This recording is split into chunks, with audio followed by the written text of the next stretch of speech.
Kia ora, I'm Elizabeth Pretty, and on behalf of the New Zealand Association of Resource Management, thank you for registering for the webinar on making every hectare count land use under the new ETS changes. For those of you who are not familiar, NZARM is an association for individuals involved in natural resource management, particularly across the land and water space. We are lucky enough to have Nick Butcher here with us today.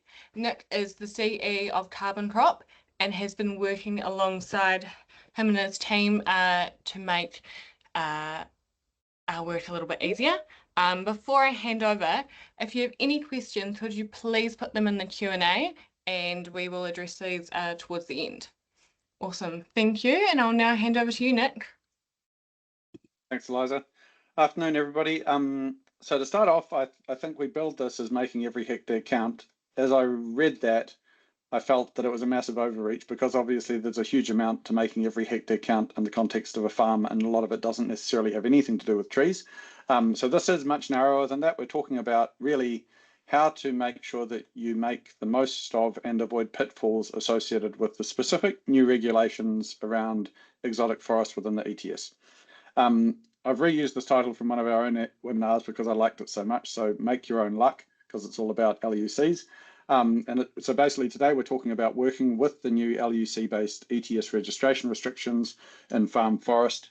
And because this is a premium event, we get title animations, avoiding the pitfalls. Because there are some quite significant pitfalls. They're not obvious when you get started, and they may not even be obvious until after you've completed a forest registration using the new mechanisms, and then you find out later on that you've caused an extremely expensive problem for the forest owner or the landowner. So a couple of things up front. This should be very much viewed as the start of your engagement. Well, possibly not the start, you may be well across this, but it's certainly not the final word on all of these topics. And once you've listened to me natter on about it for 20 minutes, you don't need to do anything else. This is an incomplete summary. It's our interpretation and opinion, which I'd say is now pretty well calibrated because we're well across the legislation and the legislation is now law and is fairly clear. But I'm also just presenting this for fairly generalized scenarios. So this is very case specific. Some of the details are not yet finalized, especially around ballot mechanisms and erosion considerations and exemptions. And even to the extent that it is final, what I share here may apply in quite a different way for a particular configuration of land/farm that you're working with. So, and it's also a very complicated topic. So basically, please make sure you understand the specifics and the implications for a given scenario before you make any investment decisions, or you give any advice on investment decisions, or somebody runs out and plants a whole bunch of forest with a certain understanding and then finds out that it's wrong, because it could be pretty painful for everybody involved. So I'll start with this picture, which I've used a couple of times now. And what I'm really trying to highlight here on the sort of make every hectare count, every hectare is valuable, every hectare has a certain place within a farm, is that different things, different areas on your farm can fulfill different purposes. And some of those purposes involve trees and some of them don't. For the areas that are not currently in trees and you want them to become trees, there can be a number of different motivations, including potentially getting some climate change mitigation, some water quality improvements, some climate resilience improvements, some biodiversity, maybe revenue diversification, which is kind of tied in with funding. One thing that all of this has in common is that you can't just get a transition in land use for free. It requires some kind of, often a sacrifice of the proceeds of the current activity, and often an investment to transition to the new activity. And the funding landscape in relation to forest establishment in New Zealand is changing, or rather has changed, and people are now kind of catching up with what the new landscape looks like. Up until now, the potential ETS revenue streams have been a pretty strong foundation for forest establishment, and this has had mixed results. I am very conscious that in some cases they've been undesirable from certain land use change perspectives, but the opportunity that they create is there whatever your motivation is for the land use change. So it could be that you're trying to achieve erosion control or shade or a woodlot or retirement of marginal land and diversification of revenue streams. Whatever the motivation was for doing it, the ETS could help you to fund it. I would say that this potential of the ETS as a funding mechanism for afforestation initiatives is increasingly understood and appreciated across farmers and land use and resource management advisors, and is also increasingly relied upon when these parties are sort of looking to figure out a pathway and work out what they're going to do. They're sort of starting to understand the ETS to the point that they go, well, we'll be able to get carbon from this, and that carbon is worth money, and that money can finance the activity. That has just got more complicated. Depending on the specifics, the finance pathways for that new forest may be either the same as they ever were, or much more limited, or lost entirely, or lost but in the future and in a way that you don't necessarily expect now, which is almost the nastiest one, because in a nutshell, as I'll get to later, you can do things now which seem good and valuable and like they're achieving the result that you need now, and then you find out later on that actually you've destroyed a whole bunch of value for the property and closed off pathways. That's probably the biggest risk that I want people to leave with in their heads today. So question up front is really, do you care about ETS registration? I guess, do you care? Should you care? Will the people you're working with care? You probably do, and the reason for this is just comes down to dollars. So radiata or exotic hardwoods established as forest, even if you take sort of just under the averaging regime, which is when you plan to harvest it, and it's one of the lower yielding management approaches, are worth $9,000 to $10,000 per hectare. This is the approximate net present value of the carbon revenue for the first rotation, and there's a bunch of assumptions in here, including a carbon price of $60 per NZU, which for those of you who are tracking this will realize that is now substantially above the current price. I think it's about $40, $41 today. So even though at the current price, $40, this is now $6,000 to $6,033-ish, I guess, calculating it on the fly.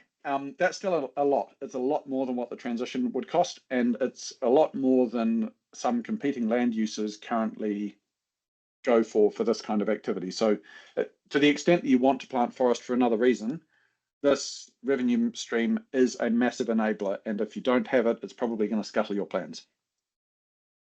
In a nutshell, what has changed is that there has been a ban on ETS registration of forest on land use classifications 1 to 6. But it's not all forest, and it's not all 1 to 6 land. The key thing is restricted forest, which there's a special definition of. And even if your forest is restricted, there are a bunch of exemptions under which you can register that forest anyway. Really, if this is all starting to be a bit too long and it's a hot afternoon where you're certainly getting pretty hot in Christchurch, the key things to take away from the session are that if you don't have a registration pathway, then you probably lost a bunch of value that you may have relied on, and that's going to make you very sad. And if you take the wrong registration pathway, you may well lose future pathways, which also loses value, which is going to make you very sad. So if I've got your attention, I know you're very busy in general. What can you do right now that takes you 30 seconds and gets you on track, because it's almost Christmas and like to-do lists are crazy and we want to help out. Start off, and I encourage you to do this right now. You may actually get the result back within the course of the session, and then you can kind of run through and look at it by yourself. Go to that website, that link there, carboncrop.com/lucky. Click through to the, I think it's like get an assessment. Pick a couple of titles that are of interest to you, given some work you're doing. Please keep it under 5,000 hectares, otherwise we might just not send you the report for now, though that isn't a hard constraint. And then enter your email address, and we'll send through a report to you, which I will show you in detail an example later, but it'll be fun if you can actually get one up and running and have it sitting there in a tab and kind of work through along with us as we go. In terms of what could go wrong here, thing number one, you can plant and then find out you're unable to register. Something else, though, that I want to emphasize is that just because you can register your forest in the ETS, all else being equal, it does not necessarily mean that you are allowed to establish that forest on this land. Everything that we're talking about here, it doesn't negate your other compliance obligations. You're still going to make sure that you're in keeping with the NES, CF, and the RMA restrictions and all this kind of stuff. So definitely check that first. It's likely to be a very painful and expensive mistake otherwise. So this is the sort of decision flow that we structured up to help people work through these multiple steps. Number one, as we talked about before, do you care about ETS registration? Not everybody will, but our view is that the answer is generally going to be yes because of the financial implications. Second test you need to do is, given I care, is my forest going to be restricted? If the answer is yes, then will it have an exemption? If the answer to that is no, then you should be reconsidering what you're doing because something about this doesn't stack up. It might be that ultimately you decide, no, I don't care about ETS registration, I'm going to go ahead anyway, but you need to be clear on that up front. There's also another one that I've added in now, which we didn't have in the first version of this flowchart, which is, will using the exemption that I plan to use negatively impact my future options? And I'll get to some examples of this later on, but I'd say this is probably one of the most unexpected and most risky elements that you need to be most cautious of with what you're proposing. It would be easy to destroy hundreds of thousands of dollars worth of potential value without realizing it. And that would be obviously make you pretty unpopular. So we've gone through, we do care about, am I interested in the ETS? Next question is, will the land be restricted forest land? And what is restricted forest land has a number of exceptions, let's call them, because exemptions, but anything that's on LUC 7 to 8 land using the LUC map that you're using, it's not restricted. And as you can see here, stuff that is on LUC 1 to 6 land, there's a number of things which would make that forest not restricted. Unfortunately, this is, well, fortunately, unfortunately, depending on your perspective, this is very much not to scale. In general, most LUC 6 land, or LUC 1 to 6 land in New Zealand will be restricted. And I'm not going to go right down the rabbit hole of all of these just for the interest of time, but there are certainly pathways here that you have to figure out, and they might give you a way through. I'll run through them quickly. Crown afforestation land is not restricted. So this is basically Crown land. There are some exceptions there. Offsetting land is not restricted. For pre-90 forest, I would say that if you don't know whether this applies to your case or not, it probably doesn't. Unfarmed land is not restricted. There is a very specific definition of this. At a given title level, it has to not have been farmed within the last 5 years and not have had exotic forest established on it within the last 5 years. Unmapped land is not restricted. This is basically a very small set of areas where there is no regional level or NZLRI LUC mapping. Erosion prone land is not restricted. And again, a very specific definition here. For most of New Zealand, at least as far as we are aware, there are not yet the data sets in place to support this definition. Essentially, it needs to be defined as being either high or severe erosion risk in a plan that's made available by either the regional or district council. Exempt Maori land, there's a bunch of specifics over what qualifies as exempt Maori land in the Act. I won't go through details here, but that is not restricted. And if the forest species are not predominantly exotic, which is to say that they are predominantly indigenous, those aren't restricted at all. You can plant indigenous forest, new indigenous forest, wherever you like and register it as far as this legislation is concerned. You do still need to be in line with the NESCF. And finally, any land that was forest land already on the 31st of October 2025, regardless of whether it's already been registered in the ETS, it's not restricted forest. You can register it in the ETS as far as this legislation is concerned. So if you've gone through that and you find that none of these special cases does apply and you are in fact restricted, next question, can you get an exemption? There's 3 major exemption pathways. The first is transitional exemptions for certain qualifying forestry investments. The second is the 25% allowance, where up to 25% of the LUC 1 to 6 land per individual farm by area can be allocated to your ETS registration allowance. And then finally, there's a permit system for LUC 6 land, where up to 15,000 hectares per year of permits can be issued for registrations on LUC 6 land, which are allocated by a ballot, and there are some details there that still need to be worked out. So I'll run through these in some more detail. For transitional exemption for qualifying investments, this is not an easy test to pass, and you shouldn't just assume that because someone made some investment at some point that you should be all right. It's quite specific. Firstly, the applicant must have had a clear interest in the land, whether that's ownership of the land, a registered lease or a forestry right or an agreement to obtain these, a conditional or an unconditional sale and purchase agreement, or a written offer to purchase the land, and there's some details there around ongoing negotiation. They must also have had a qualifying investment, which is either an emissions ruling or a resource consent application or a permit or a investment in preparation for afforestation, remembering that if you've already made your investment and the trees are literally in the ground, you're fine because you've got this anything prior to the 31st of October's It's not restricted anyway. Or there's a grant, or there is a third party who's been engaged for due diligence in relation to a forestry activity on this land in question. So this is something to check before you rely on it, I would suggest, strongly suggest. But if you tick these boxes, then you are likely able to register the forest independently of, it's an exemption pathway. There are time limits to this as well, though, and I haven't got these detailed now, but basically you have to have made the investment after, I think it's 2021 or the 1st of January 2021. And I think you've got until the end of 2027 to complete the registration using this pathway. So I didn't put these into the slides. I don't have my notes in front of me, so you need to check that. But if you're relying on this, not only do you have to check first, but remember the clock is ticking. And that's regardless of whether you put the trees in the ground or not. So if you plant the trees next year, relying on this exemption, you still have to actually get it registered before the end of 2027. You can't just say, oh, well, I got the trees in the ground on time, therefore I'm good. So the other pathways are all around this LUC 1 to 6 criteria, the 25% of your individual farm, which is a very complicated thing I'll get to shortly.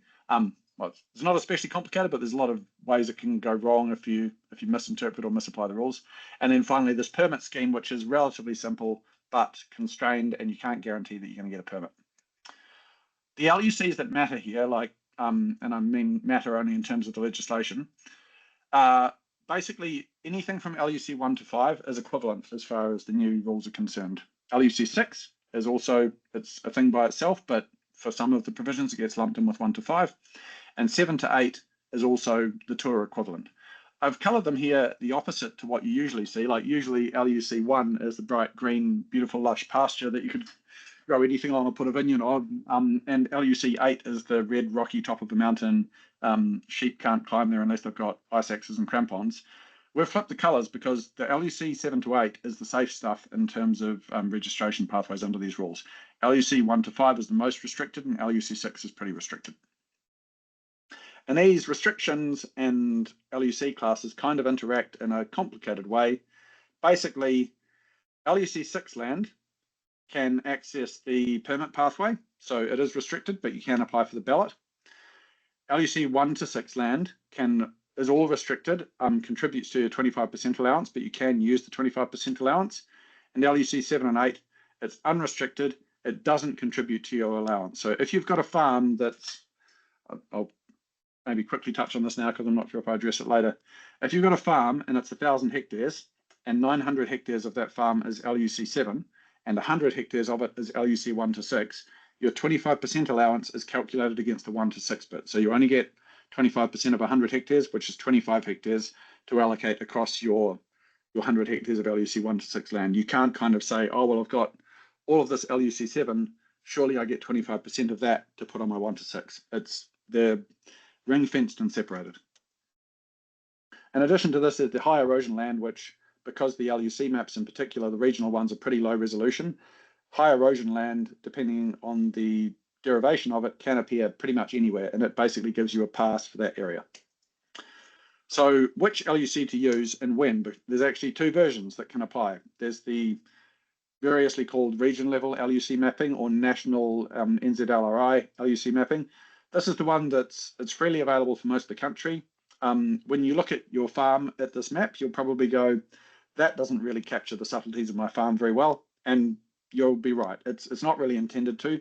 It is a generalized region level map rather than something that's intended to capture the little steep bit on the edge of your creek. You also have the option of a farm level map. These are not provided for you necessarily out of the box. If you already have one, you may be able to use it depending on the standard it was created in compliance with, and on whether you can get access to a statutory declaration from the person who prepared it saying it was prepared in line with the standard.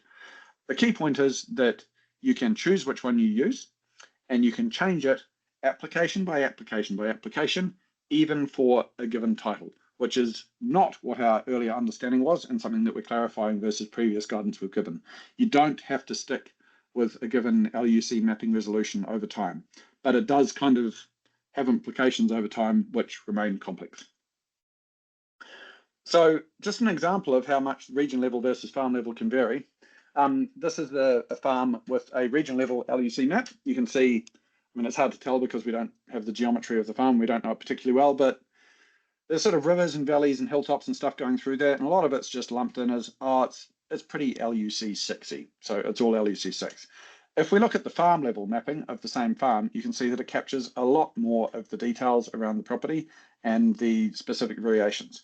The interesting thing is that despite the fact that the one on the right is almost certainly more accurate, that does not mean that it's necessarily better for you or for the landowner in terms of looking to find ways to retain flexibility around forest registration and the ETS.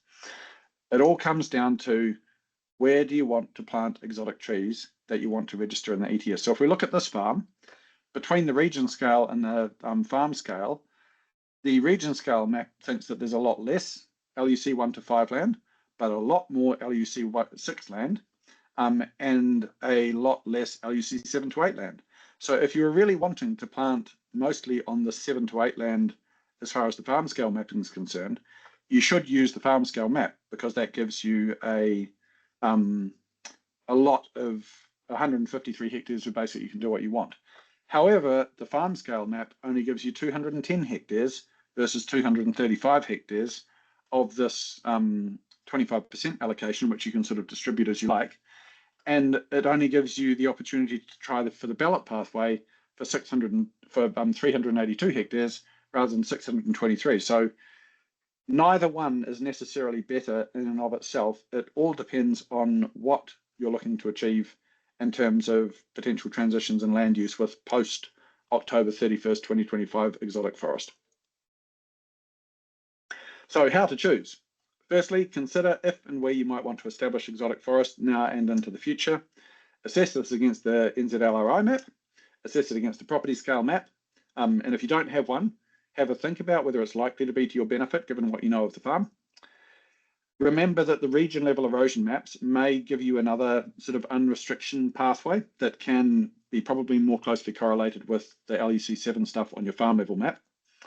And then remember that the 25% allowance that you get is based on the definition of an individual farm, which we're going to get to shortly. Shortly arrived earlier than I thought. I thought the slide was a bit further along. So what's an individual farm? An individual farm is defined as a collection of titles with some constraints. So we're adopting the convention here that when you're trying to have people's examples, you start with A. Anne owns a whole bunch of land. Anne is the name on the title. These are 4 separate titles, and they're all owned by Anne. This does not mean that Anne can necessarily turn all of these into her individual farm. We're going to run through some scenarios. So what Anne can do is this. The titles along the top, we're assuming that the first 2 titles starting from the left are directly adjacent, and the third title it meets the definition of adjacent in the Act, which is to say that there's maybe a paper road or a river or something like that in between, but they're effectively next to each other.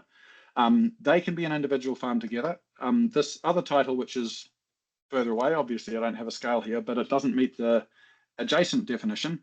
It can't be part of individual farm 1. It's because it's not adjacent. Just because something is adjacent does not mean that it has to be part of the same individual farm. It could be that Anne only defined individual farm 1, and then individual farm 2 and 3, she just left for later on or didn't define it or didn't make them part of a farm yet. You can also combine them in different configurations, or you can have 4 separate ones, all of which you define at different stages. What you cannot do is this, for 2 reasons. Firstly, the 2 blue farms aren't adjacent, and also the 2 pink farms, which I think I have another example of in a moment, aren't adjacent anymore, given that the sort of linking title is no longer part of the farm. You can do, no, you can't do this. So this is the example I was just talking about.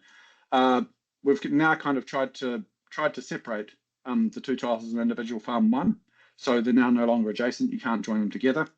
What you also can't do, and this can be a bit of an issue in terms of what you often see with what farmers nominally think of in terms of their farm and own as their farm, like perhaps one title's owned by one party, another title's owned by the combination of 2 parties, and a third party's owned by a trust where they're beneficiaries.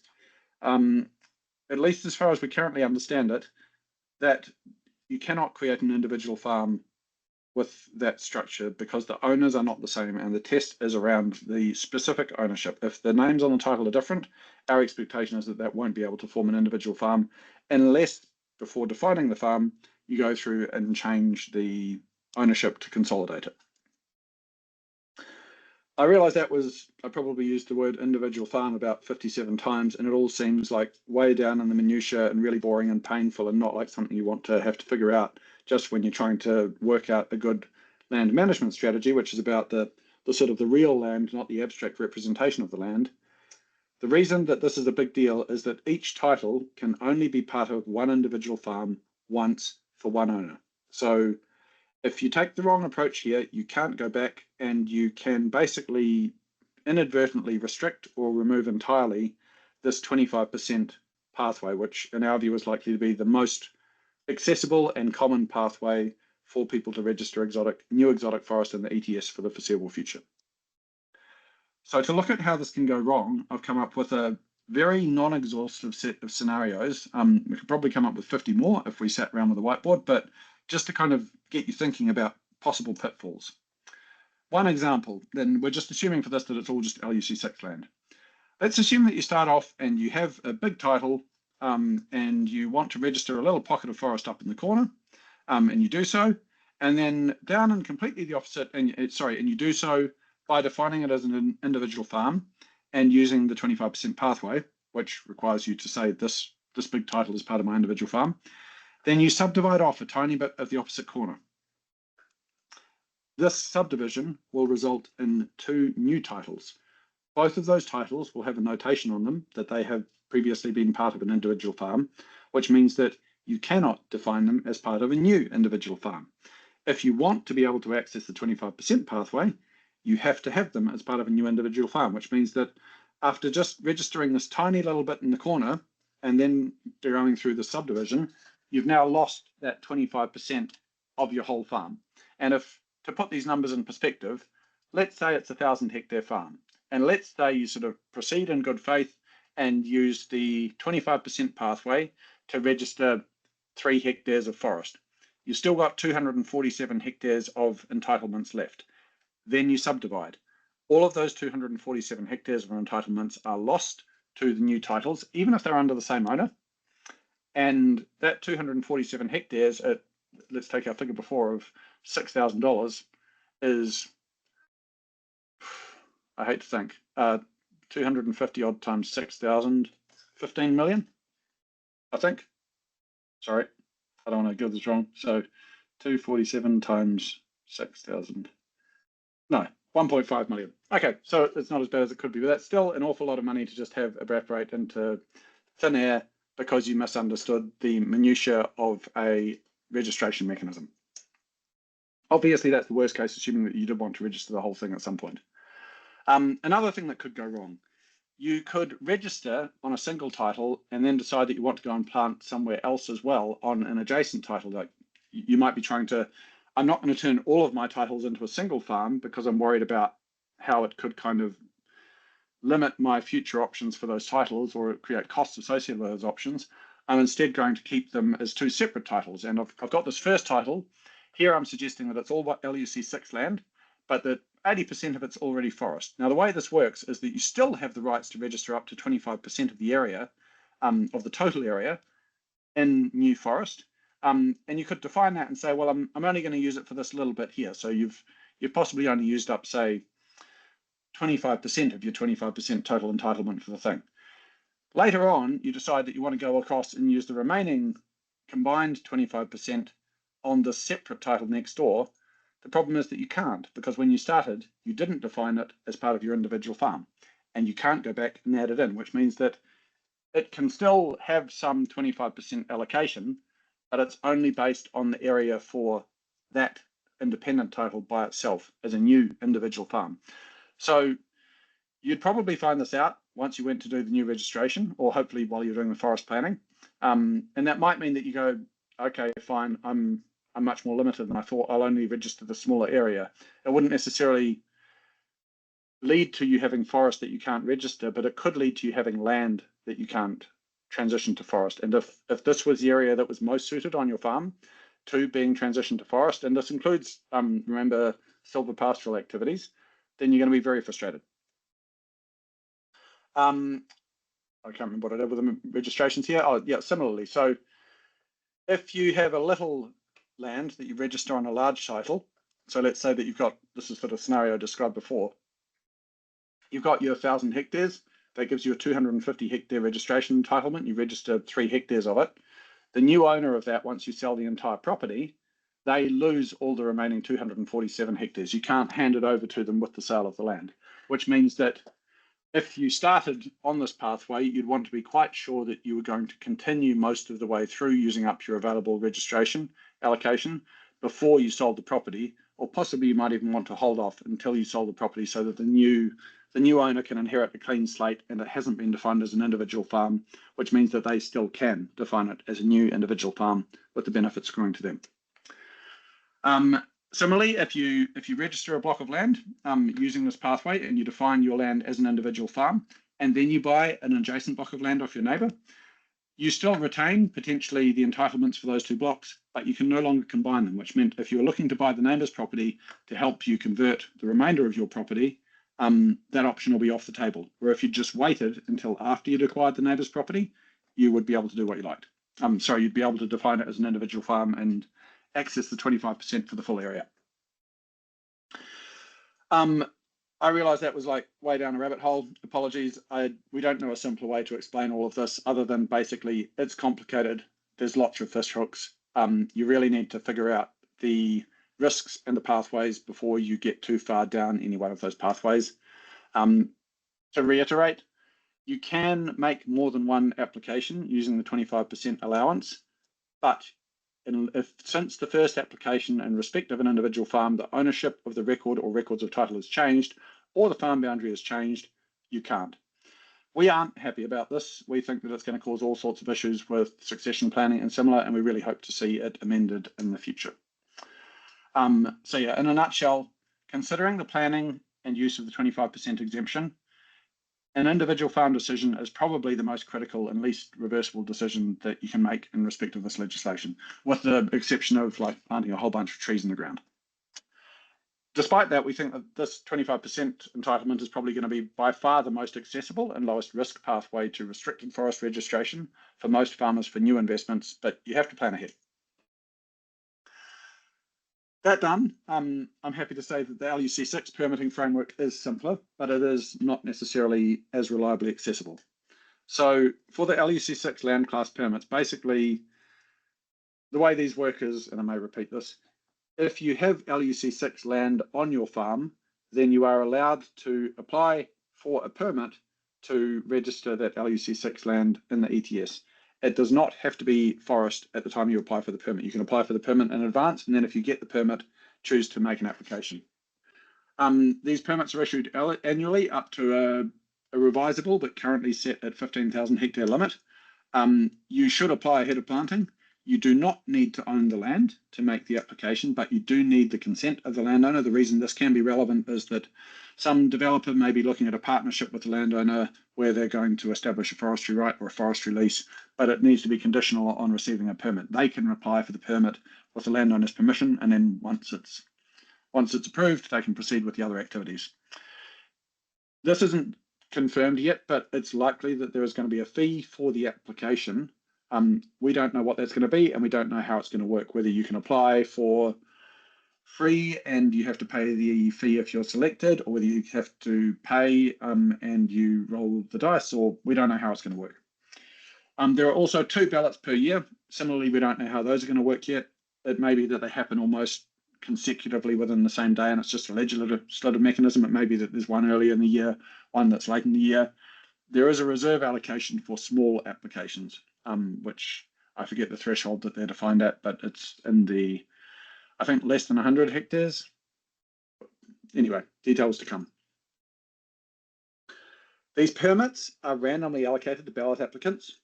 They're not transferable, and they're valid for the support of an application for 3 full years from the time of permit grant, which means that within that time, you have to get the forest planted and get your registration in. They can't be combined with other permits while they're active. I should say that the 3 full years, I think it is extensible under certain conditions if you can prove that there were like adverse events which prevented you from accessing, like a weather thing that meant that you couldn't establish the forest. A final one, so sort of in terms of future things that could provide further options, the erosion, highly erodible land is not yet defined for most regions in the country that we're aware of.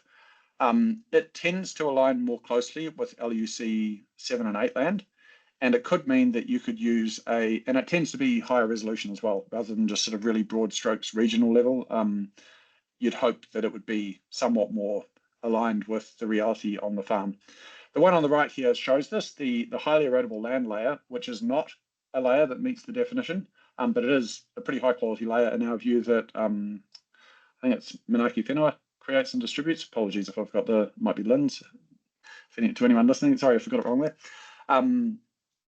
You can see though that it quite closely correlates with what the farm level LUC 7 mapping concluded, as opposed to region level LUC mapping, where there's a whole bunch of highly erodible land across this sort of LUC 6 and even LUC 1 to 5 designated area. So on to the free regional LUC analysis. Now I'm going to try and quickly swap screens and show you what these reports, if you're partway through your report already, hopefully you can see this. So this is for a farm which we've set up, and it's this report here, which is the one that you'll be able to get access to. Basically, it runs through the property area, the titles that are included, and it does the breakdown calculations for you. So in this case, the farm has, considering the region level mappings, 938 hectares of it is LUC 1 to 6, and 53 of it's LUC 7 to 8. You can see where those are. So this is already helping you start to think about what your planting options and implications might be. We also further break down this into the LUC 1 to 5 versus 6 land. The important distinction here being that LUC 6 land you can apply for a permit for, LUC 1 to 5 land you cannot. And then we calculate out what firstly we look at how many distinct titles do you have? Are they actually all under the same owner according to the LINS records, which are what's going to matter in terms of an individual farm definition? And then if they are, and they're adjacent, what does the result mean in terms of your LUC 1 to 6 allowance? Now, if this LUC 1 to 6 number is well in excess of any future post-October 31st, 2025 afforestation that you have in mind, then you're probably in quite good shape in terms of your land use flexibility and retention of options.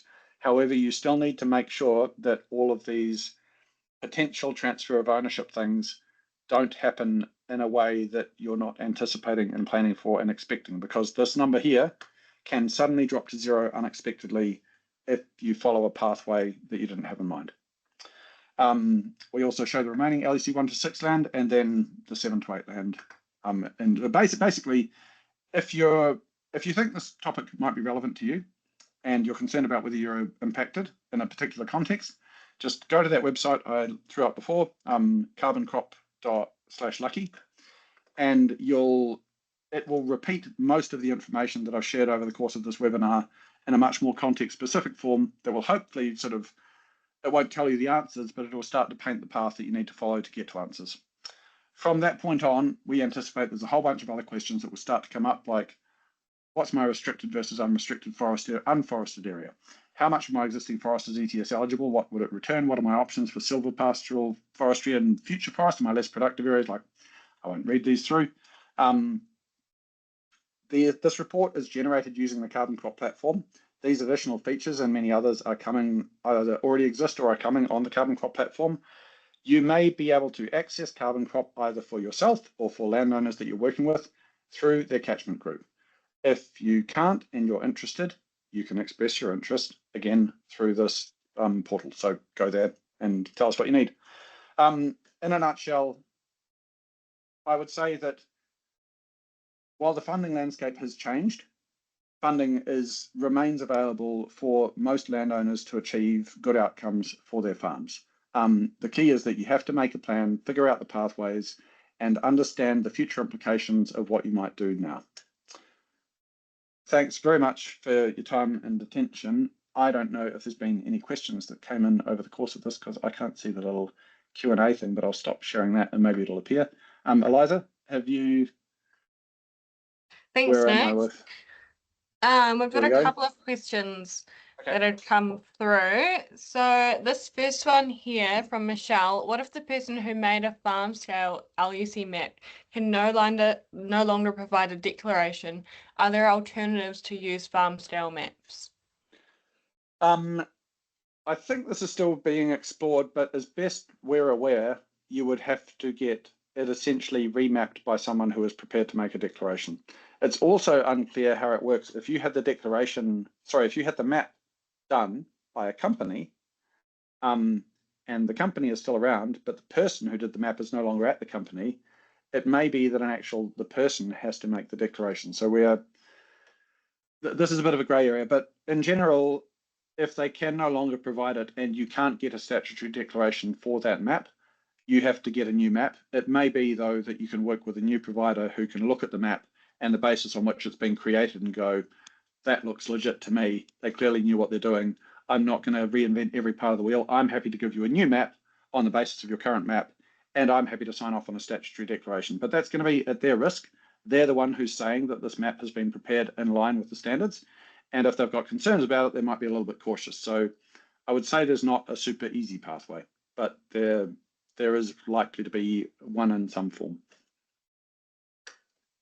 Awesome. Another question here. For advisors supporting landowners, what information or analysis do you believe are essential before recommending forestry or land use change under the ETS? Yeah, that's a great question. There's a lot to consider. You need to look at because I guess the ETS in many ways a means to an end. It provides money. It doesn't give you a desirable outcome in and of itself. So I think that there's sort of like what you want to have and how you're going to achieve it. And I mean, the outcome that you're looking for might be a new farm revenue stream. You're just saying, look, I would honestly rather that hill stay as it is, but it seems that this could be quite a high yielding activity. I want to transition just for part of my farm so that I can get some more money. But I'd say you have to check the compliance with the relevant national environmental standard provisions and the RMA, any regional constraints. You have to figure out the commercial implications of the cost to implement the activity, including fencing, planting, seedling sourcing, suitable species, survivability. And then the key ETS part is that you have to figure out the likely yields. So there's the difference between I'm going to plant a forest on that hill and I'm going to plant a forest on that hill and get it registered under the ETS is that the latter comes with obligations under the ETS, and it also comes with opportunities under the ETS. Both of those things you need to figure out how much money am I going to get potentially? What are the uncertainties in relation to that, especially regarding the carbon price when it goes up and down? Obviously, that introduces concerns for farmers. I would say that there's a lot of farmers at the moment where the ETS has been a nice to have to an extent. And it's like, if it's there, why not? If it's not, I wanted to do this anyway. I would say that if you only approach it with that attitude, though, you're probably going to leave opportunities on the table, because like it is a pretty large revenue generator. And if you're concerned about the commercial risks or the regulatory risks, that isn't a reason just not to pursue it. It might be a reason to look at potential partnerships with financing developers or similar who kind of effectively take on the regulatory risk while still sharing some of the benefits with you. So in essence, a bunch of financial and sort of permission planning and modeling and understanding of risks. I realize this means a lot of work and complexity, but it's also a high yield activity. Like if it is the right thing for you, it's often the very right thing for you. And if you don't fully explore it, it's a bit of a missed opportunity. Awesome. Another one here from Kurt. There's quite a bit of work going on in the regional LUC space where the NZLRI LUC is being replaced by SMAP's alternatives. Does the legislation talk directly to the NZLRI or just to regional scale LUC mapping products? That's really interesting, and good question. My recollection is that the legislation specifically mentions the NZLRI LUC map. The alternative to that is a farm scale map prepared in line with the standards. Those standards obviously do consider the various soil classifications and other things. So it might be that there's some way to get to a composite. And I know there is work being done on more efficient delivery of high resolution farm scale maps. But at the moment, I think it is explicitly the NZARM LUC map or a farm scale map prepared in line with the standards. Oh, we have one last question here.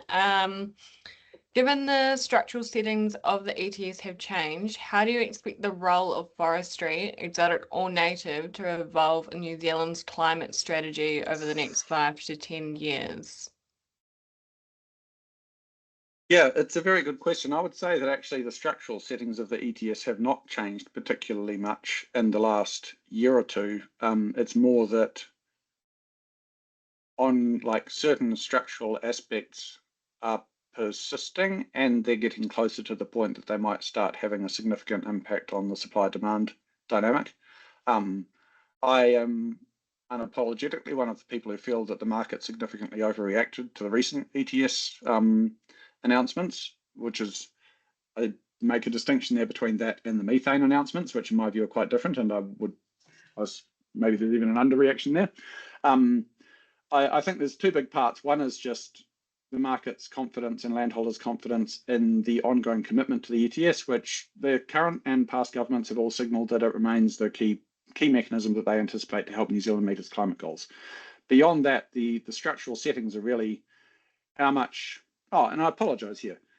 The structural setting to the ETS that has changed is this one that I've just spent the last 50 minutes going on about, which is it's become much. There are fewer ways to register exotic forest in the ETS, and so when you look at the future climate trajectory projections for New Zealand, many of those assume that there will be a large amount of forest established in addition to the forest that we have today, and that forest will create a carbon sink into the future, which will offset our emissions and will supply units into the ETS. If afforestation rates drop as a result of either general market confidence or these legislative changes, that's going to suppress supply on balance, and that's going to lead to increased prices, which will encourage increased decarbonisation activity, which will drive reduced demand, which will reduce prices, so it's a really complicated ongoing dynamic. I think what we've also seen is that this market's relatively inelastic.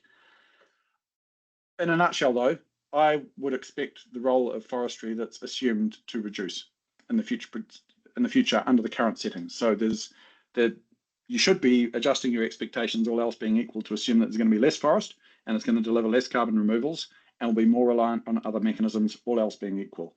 There are multiple changes, though, which could change that, especially if New Zealand became more connected to international markets through some trade mechanism, for example.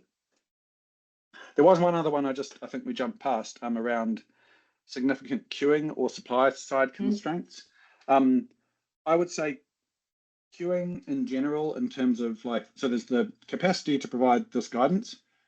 I would hope that doesn't create too many constraints. We're trying to automate a lot of it and make it as widely available as we can, so farmers can still access the advice without having to wait a lot.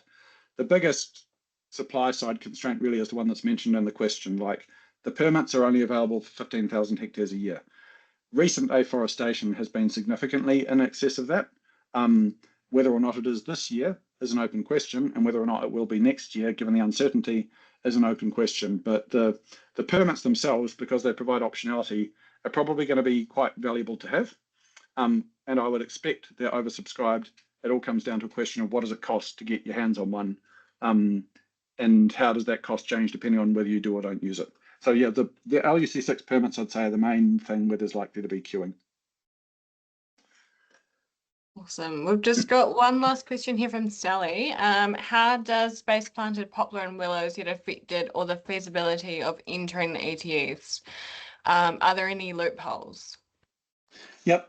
So space planted or any kind of, so to get into the ETS, you have to meet the definition of forest.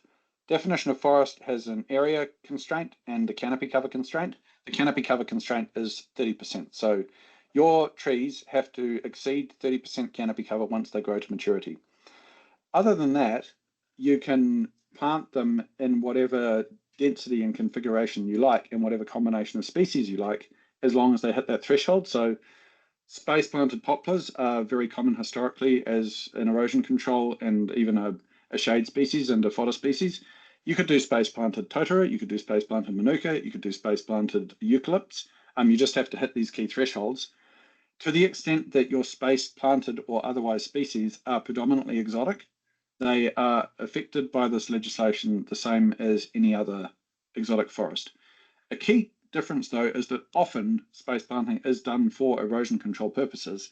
And if your regional or district council created an erosion risk map that designated the area looking at doing the space planting as either high or severe erosion risk, then it's not because they're space planted species, it's just that they're on high erosion risk land, you get access to this pathway. And I think there'll probably be, once that matures, there'll probably be quite a lot of opportunities there because often people plant space plantings on areas where they're concerned about erosion. In the fullness of time, you'd expect some correspondence. But for climate mitigation, space planting for sort of other local climate benefits like shade or alternative fodder is becoming quite common, and that won't necessarily be on erosion-prone land. It's effectively no different to any other forest as far as this registration pathway is. A key thing is how's the yield, like how much carbon are you going to get for space planted forests in the future? That's where there may be changes. Awesome. Thank you so much, Nick. That was all the questions that have come through today. But thank you everyone for registering and tuning in. This webinar was recorded and it will be available on the NZARM website by the end of the week. But I just want to thank you again, Nick, for your time and everyone else for joining in. No, my pleasure. I just want to say thanks to everybody for the flood of applications. We'll get those out to you as quickly as we can. Cheers all, and thanks a lot for the opportunity, Eliza. Really appreciate it. Awesome.